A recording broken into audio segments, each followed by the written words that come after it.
सभी विद्यार्थियों का एक बार फिर हमारे YouTube channel M D sir में स्वागत है। आज हम आपके लाए हैं कक्षा 10वीं का प्रश्नावली 1.1 का 6वां सवाल। व्याख्या कीजिए कि 7 × 11 × 13 + 13 और 7 × 6 × 5 × 4 × 3 × 2 × 1 × +5 भाज्य संख्याएं क्यों हैं। हमें ये बताना है ये भाज्य संख्याएं हैं तो क्यों हैं, कारण बताना है। चलिए हम देखते हैं, यहाँ पर हल लिखते हैं। हल करने से पहले आपने अगर अभी तक हमारा YouTube चैनल सब्सक्राइब नहीं किया है तो आप सब्सक्राइब कर लें और चैनल को शेयर करें। देखिए, चलिए हम यहाँ पर सबसे पहले संख्या लेते हैं। हमारे पास दी गई है संख्या, उस संख्या को ले लेते हैं। संख्या है हमारे पास 7 × 11 × 13 + 13। देखिए, बोर्डमास की अगर प्रयोग करें तो बोर्डमास के प्रयोग के अनुसार सबसे पहले गुणा किया जाता है। सबसे पहले हम देखिए इसका गुणा करेंगे, तो प्लस से पहले हम गुणा करेंगे। तो चलिए, बोर्डमास के अनुसार हमने देखा है बोर्डमास बी माने ब्रैकेट, ओ माने ऑफ, डी माने डिवाइड, एम माने मल्टीप्लाई, ए माने ऐड और एस माने सब्ट्रैक्ट यानी घटाना। चलिए हम देखेंगे, यहाँ पर सबसे पहले मल्टीप्लाई करेंगे।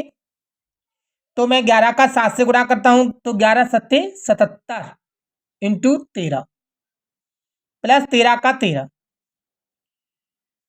13 का गुणा अगर हम 7 से करेंगे तो 13 × 7 = 91, हासिल आई 9।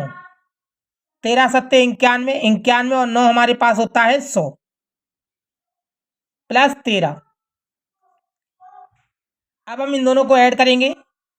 3 और 1 4 होता है, 1 का 1, 1 0 का 0, हमारे पास आया 1014। हम देखेंगे इसका इकाई अंक है जो 4 है। हमने कई बार बताया कि किसी संख्या का यदि इकाई अंक 0 2 4 6 8 हो तो वह 2 से पूर्णतः विभाजित हो जाता है। अर्थात हम कहेंगे 10 14 यानी ये संख्या 2 से पूर्णतः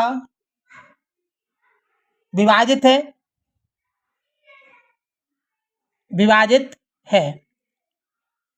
हम कहेंगे कि देखिए, वह संख्या जो एक या स्वयं के अलावा किसी संख्या से विभाजित नहीं होती वह अभाज्य संख्या कहलाती है, और जो विभाजित हो जाती है वह भाज्य संख्या कहलाती है। तो हम देखेंगे ये 2 से विभाजित हो रही है, अर्थात हम कहेंगे कि ये अभाज्य संख्या नहीं है। तो ये अभाज्य नहीं है तो कौन संख्या हुई, भाज्य होगी। अर्थात हम कहेंगे 1014 2 से पूर्णतः विभाजित है, अतः ये भाज्य संख्या है, भाज्य संख्या है। हमारा एक प्रूफ हो गया। अब हमें देखिए दूसरे की व्याख्या करके दिखानी है, तो हम यहाँ इसी प्रकार लिखेंगे। इसी प्रकार से हम देखिए दूसरा सवाल लेंगे।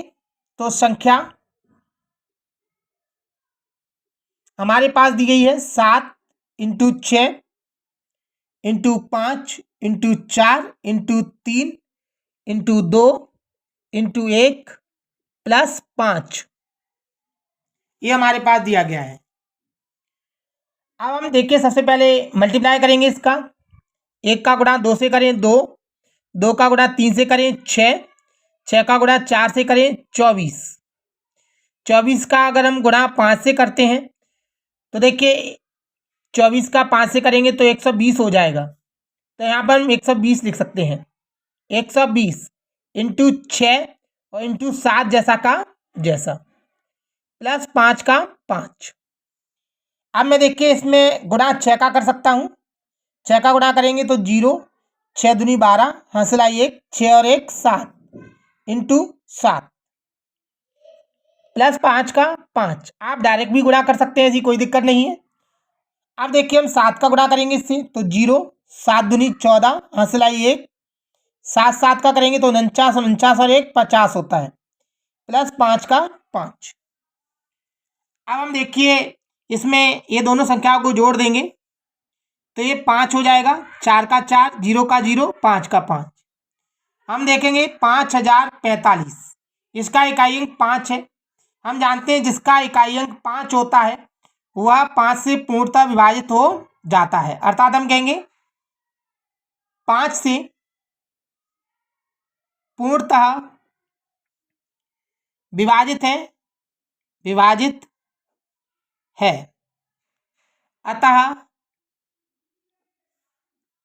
अतः ये भाज्य संख्या है। देखिए यही हमारा जो हमें व्याख्या करनी थी, अर्थात यही हमारा उत्तर है, हमें यही व्याख्या करके लानी थी। अगर देखिए आपको अच्छी तरह सवाल समझ में आया है तो हमारे वीडियो को लाइक करें और शेयर करें। हमारा वीडियो देखने के लिए आपका बहुत बहुत धन्यवाद। थैंक्स।